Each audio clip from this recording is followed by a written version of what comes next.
So, good morning or good night, depending on where you are in the world, and welcome to another album review of The Shield Dude on a Couch. I'm your host, Hector, and today I'm taking you all on a journey to a place called Absolute Elsewhere. And yes, it's the new Blood Incantation record that just dropped this Friday. And I have to show the artwork because this artwork is amazing. Blood Incantation, for people that don't know, is a death metal band, but they're a band that have been experimenting with their sound. So they've gone through being like only death metal to including some like synth wave, like almost soundtrack music with their last album, Time Wave Zero. The first time I heard of them was with Hidden History of the Human Race in 2019, because my good friend, the Metal Trees, covered that on his channel. So that was my introduction to the band. And right off the bat, I can say I am not the biggest old school death metal fan out there, but I can respect what Blood Incantation does. And Absolute Elsewhere is an amazing record. I'm just looking at that artwork, and the best way to describe the sound of this record is if Pink Floyd made a death metal record, it would sound like this. This is like the dark side of the moon on fucking steroids. I'm telling you, it's that great. So, yeah, I'm telling you, this is a record that it's divided with two tracks. So you have side A and side B. Side A is the Stargate, and it's a 20-minute song, and it's divided into three parts or three tablets. You have tablet one, tablet two, and tablet three. And then side B is the message, and it's also again divided on three parts: tablet one, tablet two, and tablet three. And what can I tell you? The other song is like 23 minutes, so it's 43-minute record, and every track flows into each other. So it's essentially two long tracks, but they divide it so you get a sense of when like there's changes in the track. So there's parts that are straight up old school death metal. Then you have like the synth wave stuff.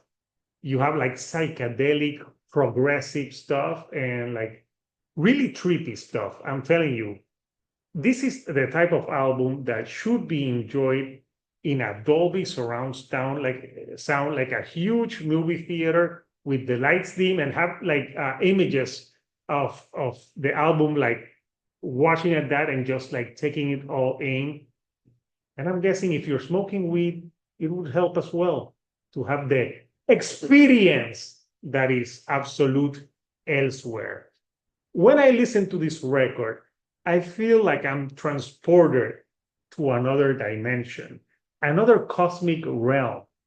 And I, I like it that they experiment with different sounds, and they do it in a way that flows really well. It doesn't feel like, okay, they went from harsh to now like trippy and it doesn't make sense. No, it makes sense on the whole record. So, for example, on the first track, Stargate, it starts really bombastic. Like you hear like this sounds like, and then the music starts, and you're like, yes, I am taking this trip with you, Blood Incantation.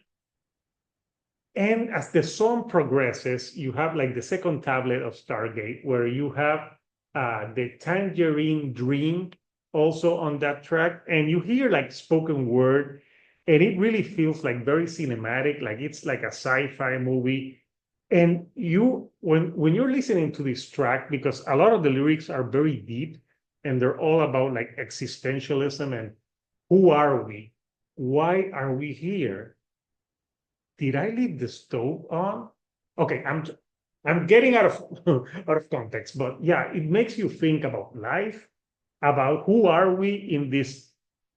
We're like tiny organisms in this great vast universe. So this is a record that makes you think. Uh, but yes, there's a lot of like when they go on their more like psychedelic experimented and clean singing, it really reminds me of Pink Floyd. I thought a lot of like Dark Side of the Moon, especially on the second track, The Message, and especially on The Message on the tablet 2.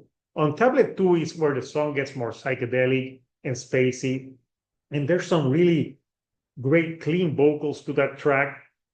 I really did enjoy it, and I like, the range that this band has. And this is an unpredictable record.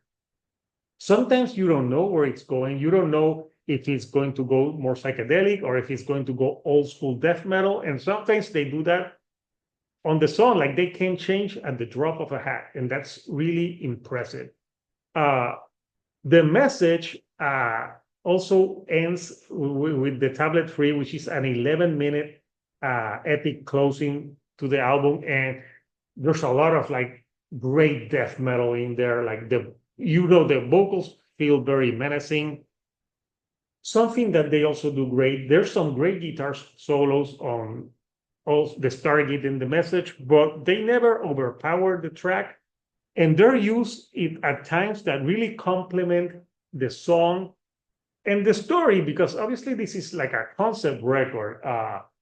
I haven't read all the lyrics completely, but it's like there's a Stargate and it opens and you have like a message, and you're like, what is the message? But I'm telling you, like, it's a very deep record. It's the type of record that you need to listen to more than once. I had the pleasure of listening to a lot of this record before it came out, and really enjoyed listening to it. It's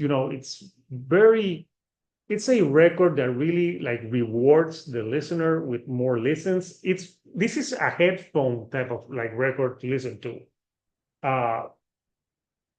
What more can I say about this record? The pacing of the record is great. It's got great replay value. It's the type of record that ends and you want to listen to again. And the ending of the record, there's like rain to it, and it feels like it's the end of a story. When they do the old school death metal vocals, I really enjoyed it as well. As I've said before, I'm not a huge fan of old school death metal, but you can understand the vocals on this one. On the Stargate one, there's some parts where he's singing about, like life is short, life ends, and I just thought it was great. And also, another thing that I think is really great in this record is, like the musicianship, top-notch musicianship. I didn't get bored at any point of this record. I was always engaged with it. And it's the type of record that I want to listen to again. So I think Blood Incantation with Absolute Elsewhere did something very unique. And what they did is they took a little bit of everything they'd done before. Obviously, Absolute Time Zero, the 2022 album, is all synth. Time Wave Zero was all like it felt like a movie soundtrack. And some people were put off by that, but I quite enjoyed it because I love movie soundtracks. But what they did here in taking the elements from their death metal, their Time Wave Zero material, and progressive elements, they have constructed a unique sounding record. I'm telling you, I don't think a lot of bands can do what Blood Incantation did with this record. This is an amazing record. I'm sure it's going to be in the top 5 albums of the year for anyone who loves metal. Will it be my album of the year? I don't know. There's still a few more albums to come out this year. So I like to wait till the end of November and revisit everything. And then I say, like, yeah, it could be the album of the year. But I'm sure that this is going to be in the top of the list of anyone that listens to metal. There's nothing wrong with this record. I think that's the type of record that you say, like, yeah, this is a flawless record. I'm telling you, such an amazing album, and it's an album that, like I said, you can get immersed in it. I wish I could have interviewed the band, but I didn't. My good friend, the Metal Trist, interviewed the band, And it's a great interview. They go deep into the meaning of this record. So I'll put this at the end so you can watch that interview and learn more from this record. So I want to know from you, Couchers, what do you think of Absolute Elsewhere by Blood Incantation? Do you like the experiment of having death metal, progressive metal, and like that synth wave soundtrack type of music blending together? Or do you think you don't like it when bands do that? Comment down below. And of course, there's two tracks on this. So comment, what is your favorite track? To me, I think both tracks are equally fucking awesome. So I love them both. But I want to know from you. And if you like the videos that I'm putting out, do not forget to give me a like. That helps me with the YouTube algorithm to get to more people like yourself.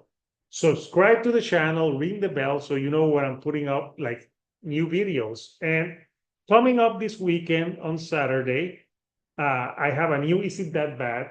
And we're going to talk about the new Coldplay album. So until next time, Couchers, this is Hector, the Shield Dude on a Couch, and I'll see you all right here on the couch. Thank you and goodbye.